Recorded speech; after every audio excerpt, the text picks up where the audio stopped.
எந்த தேவைகள் இருந்தால் நாங்களே செஞ்சுக்கிறோம். எங்கள் வீட்டுக்காரங்க நாங்கள் எதிர்பார்க்கறது இல்லை.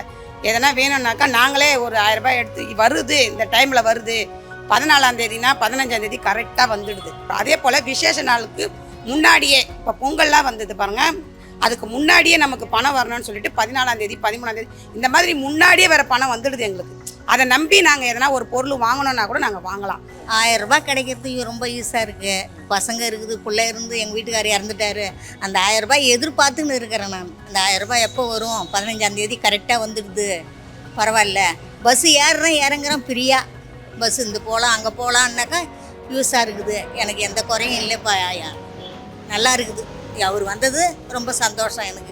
வீட்டு வேலை தான் செய்கிறேன். எனக்கு அந்த 10 ரூபாய் இருந்தால் ஒரு செலவுக்கு அப்படின்னு நினச்சி தான் நாங்கள் போயிட்டுருக்கோம். ஒரு நாளைக்கு எப்படி பார்த்தாலும் குறைஞ்சபட்சம் 100 ரூபாயில் தான் இந்த காலத்துக்கு வெளியே போகும். அந்த 100 ரூபாய் எங்களுக்கு மிச்சமாக தான் ஆகுது.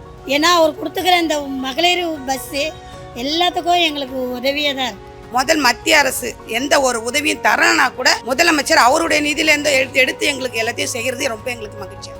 அதில் நிறைய பேர் பயனடைஞ்சிருக்காங்க. அதில் நானும் ஒருத்தியாக சொல்லலாம். அது போய் நான் செய்கிறதுலேருந்து எனக்கு ஒரு தெம்பு வருது.